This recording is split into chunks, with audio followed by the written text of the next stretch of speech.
Okay. What were some of the Art Chavez has a good question. He says, Lonzo, what were some of the West Coast radio shows besides Greg Mack, Bobby Jimmy, Russ Parr? Say it again now. He said, what were some of the West Coast radio shows besides Greg Mack, Bobby Jimmy, Russ Parr? Who was that? John London was on KDAY in the morning. John London was dude. John London, yeah. The beat, yeah. And he had a little. He was hot. He would do skits in the morning, and one of his skits that got him in a lot of trouble was called Little Crackhead. And Little Crackhead was a kid. He was a crack baby, and they made fun out of crack babies. My boy Omar Bradley, at the time he was the mayor of Compton, lit his ass up. They made him pull that shit off the air.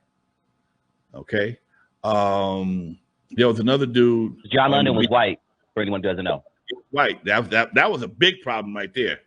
I remember hearing the interview. Hey man, these kids, this is a pariah in our community, and we can't let you make fun of this right here. We did them crack babies on a regular basis, man.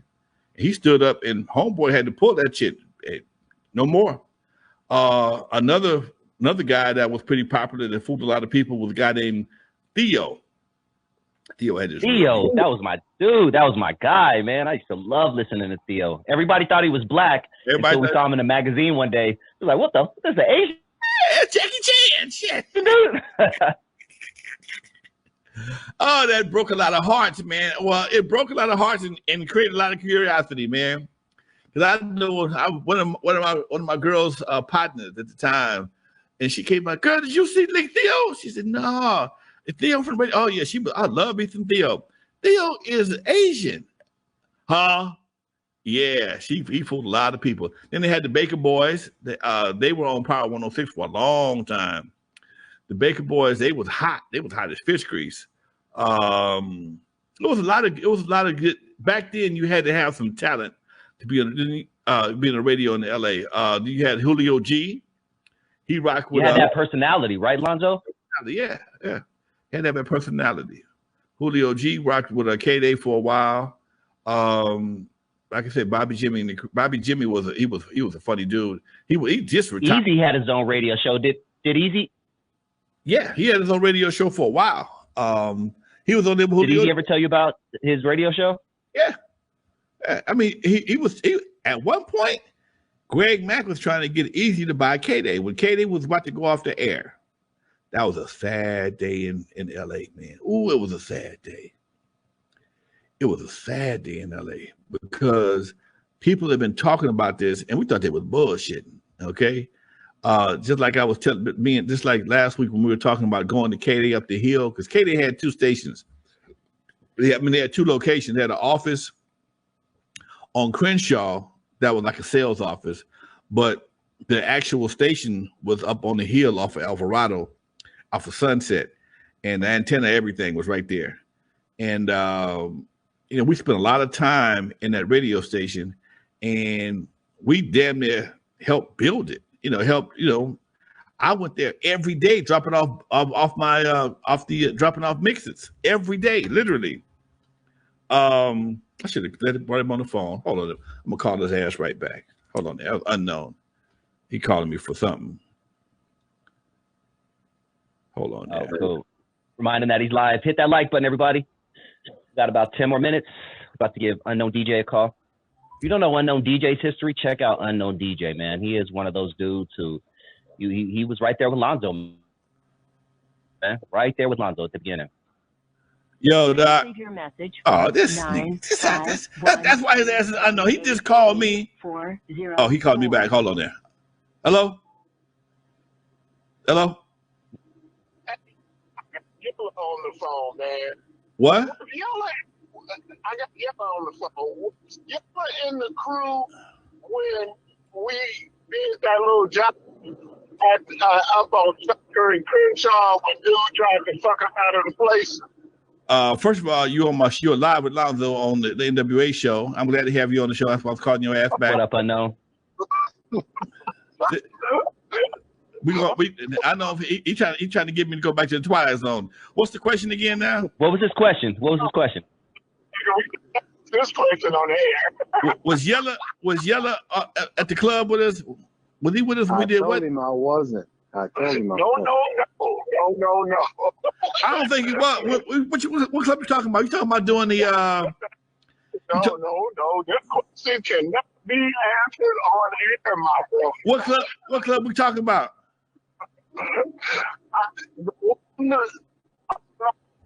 That Roger got that was the playpen. The one Roger had over on Crenshaw? This was before Roger got. We had it first. Yes, we did. Right. He wasn't there. That was you and Dr. Rock. Cause I sent y'all over later on. He wasn't there. He wasn't there yet. He wasn't there yet. Okay, so he's right. He wasn't there yet. He wasn't there for Raven's Cast by either. Oh, okay. Nah. Because I was like, man, I swore that was Yellow, and we took that little thing with, but you know. No, that was Dr. Rock. All right, bro. All right, Doc. All right, Yellow. We'll holler back. All right. Yeah. At one point in time, I was always doing multiple clubs. I've always had entrepreneurial HDAD, whatever you call it, ADHD. What was his question? We couldn't really hear him, Lonzo. What was his question, real quick? It was a club we had over on a spot we had on Crenshaw and Stocker. It was an old cafeteria, and we turned it into a dance spot for a while. And later on, Uncle Jam's Army took it over. Okay, Unknown tried to do some over there a couple times. I put a little money in with it for a minute, and it was cool, but it really wasn't. It was not working for us, and we left it alone. Then Uncle Jam's Army went over there. They turned it into the playpen, and they made it work for a while.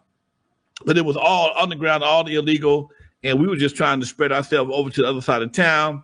And we had that club. We had another spot we did over on Washington and Crenshaw called Raven's Cast Bar. I lost so much money on that damn thing. It was ridiculous.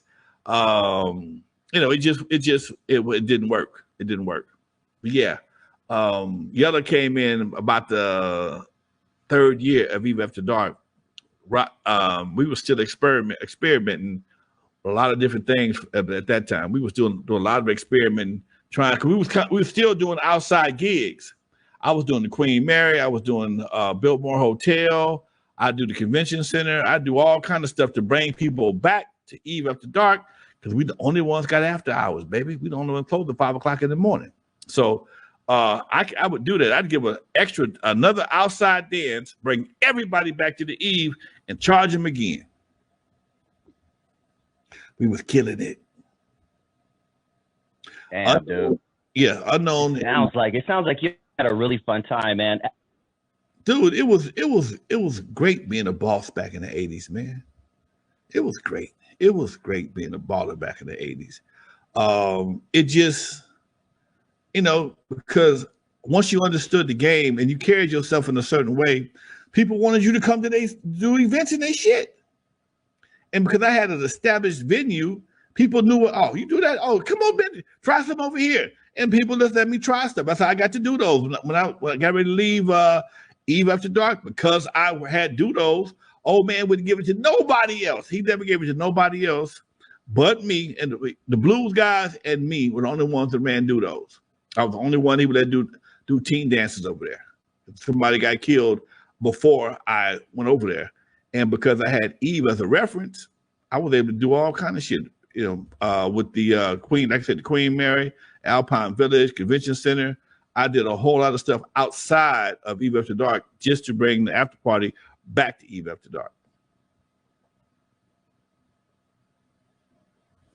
Love it, man. It sounds like a good time. And we have a couple more minutes. So before we go, let me ask everybody to hit that like button one more time and hit that subscribe button. And I'm going to ask you guys to check out Lonzo's new show, The Mentality Show.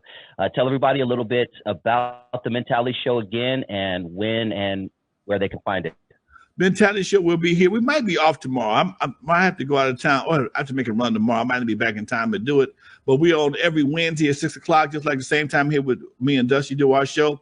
And I have two co-hosts, my boy Kevin Collins, who works for the men's mental health of LA County, and my other partner Curtis, one of my guys. We just chop it up real well. And we talk about men's mental health issues. A lot of things that men deal with that nobody else deals with. Nobody, and in some cases, nobody cares. Nobody cares because you're a man. Suck it up and deal with it. And that's never the case for anybody else but us. So we take a little time and cut up, talk about some of the things that men deal with, and we do it in about an hour, 30 minutes to 30 minutes to an hour, depending on the subject matter. So yeah, join us on Wednesday for Mentality Show with your boy Lonzo, Curtis, and Kevin. Beautiful, man. Beautiful. That's our time. Man, I just want to tell the audience I'm so thankful for you guys. I hope you all have a great Thanksgiving. Enjoy your time with your family. Everybody, yes. And Lonzo, I hope you win big tomorrow, my brother. Hit him with that outro, man. All right, folks. For those who never heard of me, I'm the first one to put Dr. Dre in the surgery, stuck Ice Cube in the freezer till they got cold on the eve after dark, 50-yard line to Super Bowl. In the movie Straight Outta Compton, they played me like a hater of rap. Don't believe that Hollywood bullshit, because it was all cap. My history goes deeper than you will ever know. Just remember that N.W.A. stands for Not Without Alonzo. Peace, y'all.